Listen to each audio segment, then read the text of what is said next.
Hola, soy Oscar Campillo, soy el encargado de hablar con ustedes en la lección número 6, de 1 a 3 minutos, todo lo que debemos de realizar.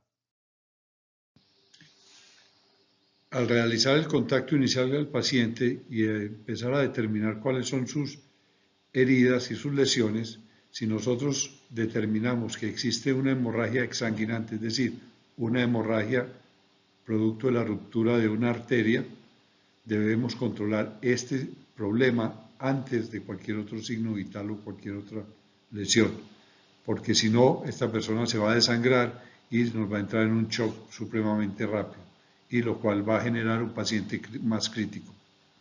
También es importante que tratemos de colocar el oxígeno en los primeros minutos 30 después de haber llegado a la escena y de acuerdo al estado del paciente. Muchas veces esta colocación del oxígeno se puede hacer desde la parte exterior del vehículo porque tenemos acceso, por ejemplo, por una ventanilla. También el ingreso al habitáculo del vehículo, al interior del vehículo, solo va a poder ser posible una vez que la escena está segura. Y una escena está segura cuando los riesgos han sido mitigados y cuando el vehículo se encuentra estabilizado.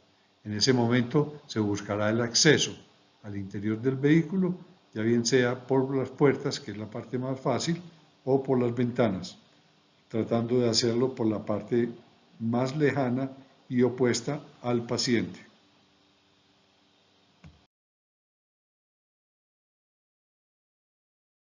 El acceso a la víctima se debe realizar, como ya lo decía en una lección anterior, por la parte posterior opuesta, más lejana del paciente, si es posible. Si no, debemos de crear el mínimo espacio necesario para que el paramédico ingrese, ya bien sea por una ventana, ya bien sea por una puerta, ya bien sea por la parte posterior, como se ve, por ejemplo, en esta foto real de un accidente, donde inicialmente hay un paramédico que está haciendo contacto con la víctima en el frente, pero se ha abierto la parte de atrás para hacer el ingreso del paramédico que haga un ingreso por detrás. Ahora también con COVID-19 tenemos que mantener el acceso del paciente sobre la parte posterior, evitar un contacto directo o frente a frente con él para evitar cualquier problema de contaminación. Este acercamiento y este acceso es importante por dos cosas. Uno, por proporcionarle la asistencia médica, control de hemorragias, para poderlo revisar completamente, pero también un apoyo emocional psicológico que necesitamos darle al paciente para que se calme y de esa manera sus signos vitales puedan estar un poco más estables. Entonces es muy importante la parte psicológica y el apoyo emocional que le demos a los pacientes una vez que estemos dentro del habitáculo. Entonces, una vez adentro del habitáculo, el paramédico deberá realizar las siguientes labores. Uno, como les decía en la diapositiva anterior, evaluar si hay una hemorragia profusa y controlarla. Acordémonos que ya se puede colocar torniquete y entonces hay que proceder a esto. Toda la colocación del oxígeno que ya hablábamos cómo se hacía. 3. Retirar las llaves del vehículo, ya bien sean las llaves o el sistema electrónico de encendido. Acordémonos que ya hay muchos vehículos que no tienen las llaves metálicas tradicionales, sino que tienen un aparatico electrónico con el cual se puede encender el vehículo y tiene un pequeño botón en el panel de instrumentos. Esto hay que retirar la llave o este aparato electrónico mínimo 10 metros de distancia para evitar cualquier ignición del motor accidental. Debemos de colocar, el paramédico debe colocar freno de emergencia también, es otra manera de bloquear el vehículo y garantizar de que no vaya a haber un desplazamiento horizontal. Hacer la evaluación primaria que incluye el X, que es la hemorragia profusa, el A, B, C, D y E. Hay que hacer esa evaluación completa. Determinar e informar al comando el tipo de atrapamiento que tenga este paciente. Esta información es bastante importante a la hora de realizar los planes de acción. Y también revisar los tipos de asientos, si el asiento es eléctrico, si el asiento es mecánico, si se puede reclinar o no se puede reclinar. Una de las primeras acciones que debe hacer el paramédico es fijarse en los asientos para avisarle a los técnicos que ellos no vayan a cortar la energía de la batería en caso de que los asientos sean eléctricos y él requiera reclinarlo o moverlo. Entonces, antes de cortar la batería, tenemos que garantizar, conocer si los asientos son eléctricos o son mecánicos. En algunos vehículos, el asiento del conductor es eléctrico, mientras que el del acompañante delantero es mecánico. Entonces, esa información también es muy importante. Y lo otro muy importante, como se ve ahí en la foto, es el paciente. Lo tenemos que cubrir con un plástico transparente, sobre todo durante todas las labores cuando estemos trabajando con las herramientas. El paramédico se metía también en ese mismo plástico. Usábamos un plástico donde cabían los dos, cabía el paramédico y cabía el paciente, para tener una protección blanda cuando se empezara a trabajar con herramientas y evitar que cualquier pedazo de plástico o de metal pudiera hacer alguna pequeña herida en las personas y protegerla también cuando estamos quebrando vidrios. Pero ya ahorita con el COVID-19 tenemos que usar plásticos separados, uno para el paciente y otro para el paramédico. Como ven acá es un plástico muy sencillo que lo cubre a él completamente y nos garantiza también que al ser transparente no vamos a perder la visual con el paciente y podemos ver de pronto algún cambio en la coloración de su piel o cualquier otro síntoma, signo adicional que se tenga. Si bien en este curso no hablamos muy extensamente de la parte de trauma, sí queremos por lo menos que se refresque la parte de la evaluación primaria, que es tan importante en un momento determinado en un accidente vehicular, en la atención de un accidente vehicular. Entonces, por eso lo traemos acá. Es posible que algunos de ustedes ya conozcan esta metodología y hayan conocido que el normal ABCDE que siempre hemos tenido, ya se le ha incorporado una X al principio y la X corresponde a una evaluación y control de hemorragias profusas o hemorragias de grandes vasos. El A sigue siendo mantenimiento de vía aérea con control cervical. Aquí no necesariamente tiene que ser collar cervical, puede ser control manual con las manos, que muchas veces se realiza y se realiza mucho mejor que aún con el collar cervical. El B es evaluación y control de la respiración. C, evaluación de la circulación y control de una hemorragia externa, en este caso una hemorragia menor. D, la evaluación neurológica. Y E, exponer las lesiones. Entonces, esta evaluación primaria es importante porque nos va a garantizar a nosotros lograr tener la mayor cantidad de información posible sobre el estado del paciente. Entonces, de esa forma, tanto el paramédico como también el comando va a tener una real información y va a saber qué tan rápido se va a tener que mover, qué tan rápido van a tener que ser sus planes para garantizar que esta persona pueda salir bien de esta situación. Aparte de todas estas labores del paramédico, en este periodo de 1 a 3 minutos, el comando va a estar coordinando todas las diferentes acciones que se estén realizando. Va a controlar que los riesgos sí hayan sido controlados, sí hayan sido mitigados, que se esté realizando la estabilización, ya bien sea una de urgencia o una primaria, que se esté organizando el sitio donde van a quedar las herramientas, va a estar recibiendo la información del paramédico acerca del paciente, va a estar mirando él qué tipo de propulsión del vehículo tiene, va a estar mirando las posibles vías de extracción, va a estar mirando las deformaciones del vehículo para saber si con los equipos que tiene, en cuanto a herramientas hidráulicas, manuales y a la experiencia y la destreza que tenga su equipo técnico, qué planes de acción va a poder realizar. Entonces, todos estos son los indicadores que tiene que ir estudiando en ese periodo tan corto de, digamos, 2 minutos, el comando para que pueda desarrollar ya todo su plan de trabajo. Por lo tanto, un buen comando es aquel que tiene una gran visión, que tiene una gran capacidad de asimilación de todos estos indicadores que le permitan en tan poco tiempo tomar la decisión más apropiada para ver cómo va a desarrollar el rescate.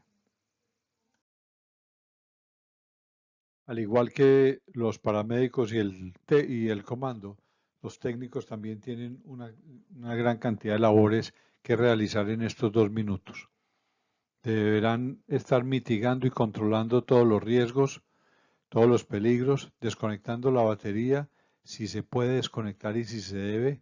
Acordémonos que si se desconecta la batería y los vidrios y los seguros son eléctricos, se van a bloquear. Si el asiento del conductor y el pasajero son eléctricos, también se nos van a bloquear.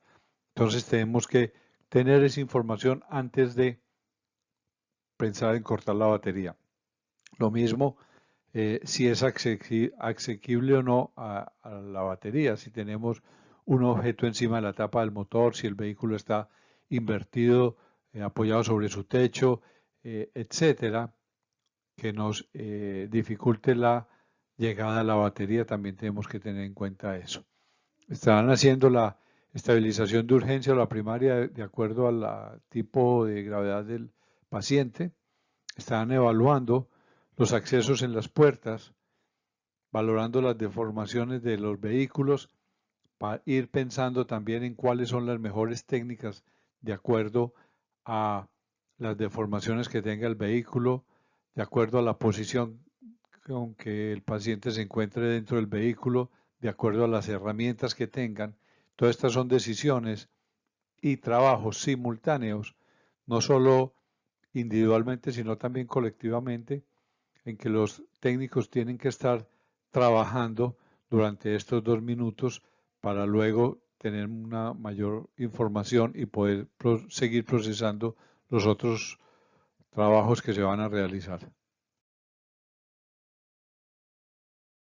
A su vez, también el logístico va a tener determinadas labores que realizar.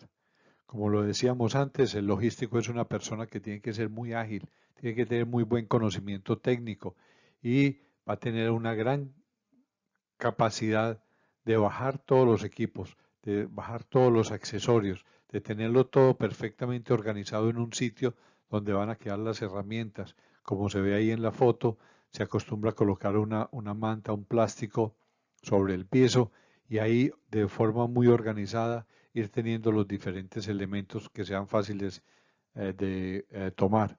También va a estar de acuerdo al plan que él más o menos vea, va a estar conectando las herramientas a la bomba, dependiendo del tipo de bomba también que tenga. Si es una bomba doble, pues va a pensar cuál de las 2 o 3 herramientas va a poder conectar, si va a conectar un separador, si va a conectar un cortador, si va a colocar un RAM telescópico, por ejemplo, porque necesiten hacer un levantamiento de techo.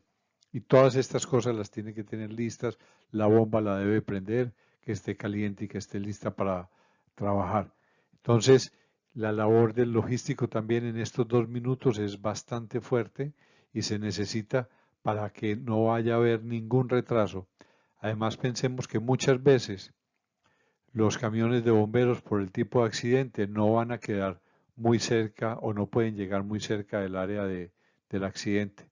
Entonces, tenemos que tratar de disminuir esa distancia entre el camión de rescate y el área del accidente, colocando nuestro parque de herramientas lo más cerca posible y, como les decía también en unas diapositivas anteriores, sin que interfiera de pronto en la vía de salida del paciente. Entonces, son muchas las labores que se pueden hacer en estos 2 minutos de trabajo. Vamos a mirar ahora lo que son los niveles de atrapamiento. Tenemos un atrapamiento mecánico que es debido a la deformación del vehículo, que no se pueden abrir, por ejemplo, las puertas.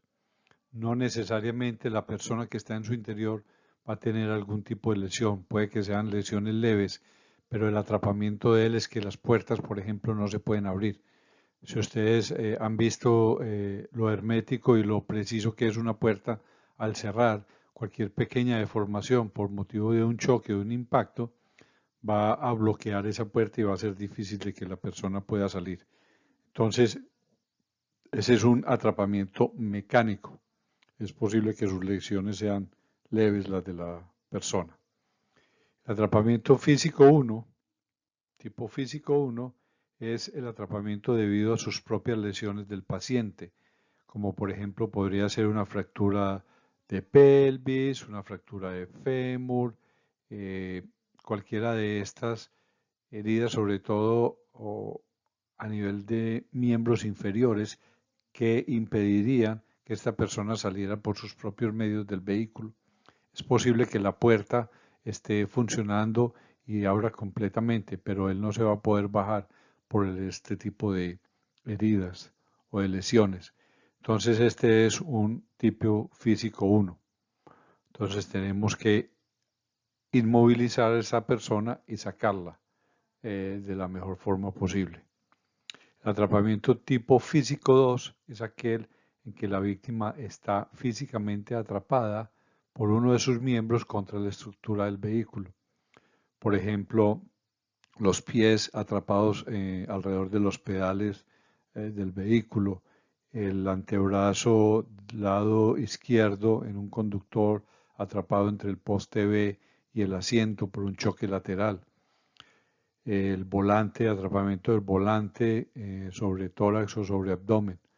Entonces, todas estas son situaciones en las cuales nosotros tenemos que actuar muy rápidamente porque hay una presión de esta parte metálica o de esta estructura del vehículo contra el cuerpo humano y podría estar disminuyendo la irrigación sanguínea o problemas de respiración, y necesitamos liberar esa parte del cuerpo de esa estructura.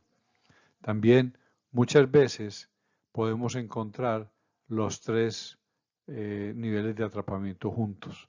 Es decir, tenemos un choque donde las puertas están bloqueadas, entonces tenemos un mecánico, pero a la vez tenemos una lesión de fémur, por ejemplo, que a veces no la vemos muy fácil, pero también a su vez podemos tener un atrapamiento de un brazo, por ejemplo, del paciente contra un poste B, por ejemplo.